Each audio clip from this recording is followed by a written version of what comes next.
Good morning. This is now the second day of this series, which I'm going to try to give on Revelation. Now, before I start, I want to again share something with you, and that is that some things that God gives to us, some visions he gives to us, are sealed.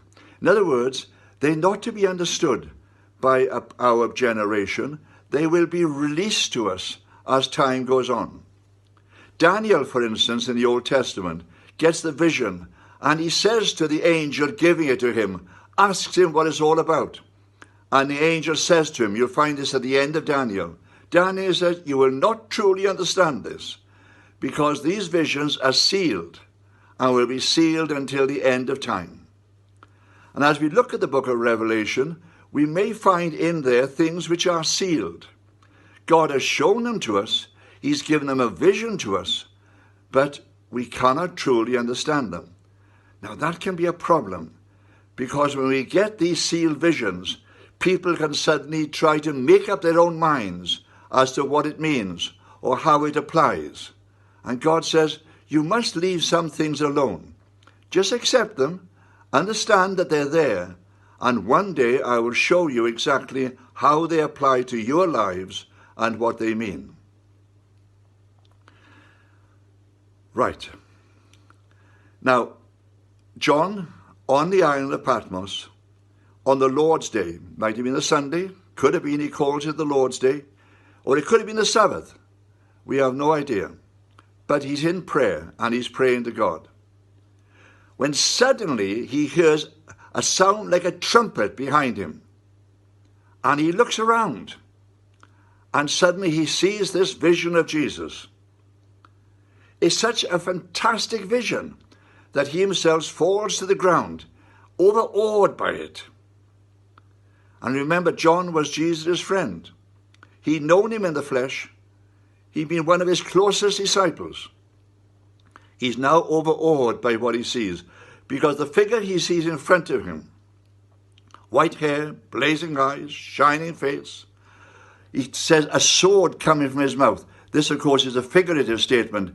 He is saying that the very word he speaks is a two-edged sword.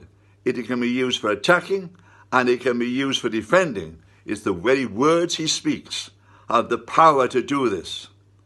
He sees him dressed as a high priest, and that is what he is. He's the high priest offering before God the sacrifice of his life for the sins of the world. He sees him standing in the midst of candlesticks, and Jesus tells him what these candlesticks are. He says, these are the churches of God. I stand in their midst. He sees him holding stars in his hand. He says, and these stars, he says, these are the angels who protect those churches. They're all under my authority, and I am in the midst of them. He sees this fantastic figure, the white hair, the eyes, the face, the figure, right down to the very feet, which are like burnished bronze, like burnished brass, shining as he comes out to the world, because he's not a distant figure. He is a person who has been living in the world.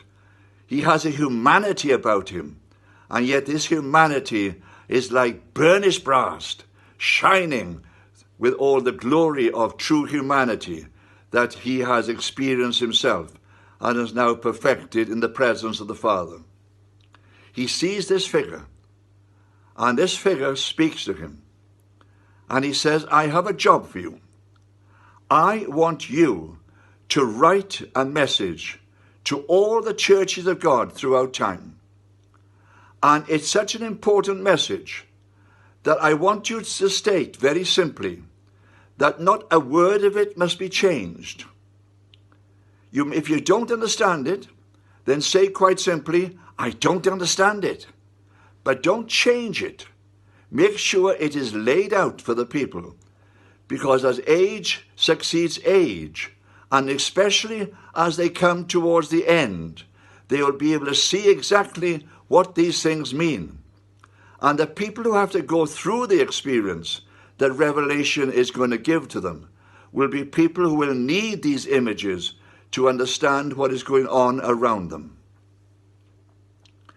We today are living right at the very end of times. I'm sure of this. Mind you, one of my lecturers in college once said to me, if ever you're tempted to prophesy about the return of Jesus, make sure you put down a date which is well after your death, and then people will not be able to come to you and tell you you're wrong. But, I don't know. God may kick the ball down the timeline another 100 years. I don't know. But the one thing I do know is that these things will one day happen. And it'll show us quite clearly that Jesus is coming back. For the whole purpose of Revelation is the fact that Jesus is going to return in glory. He's going to return in glory as King of the Jews, and we are going to be there with him, reigning on this world and enjoying all the blessings he has to give us. I'll come back to this again tomorrow. Amen.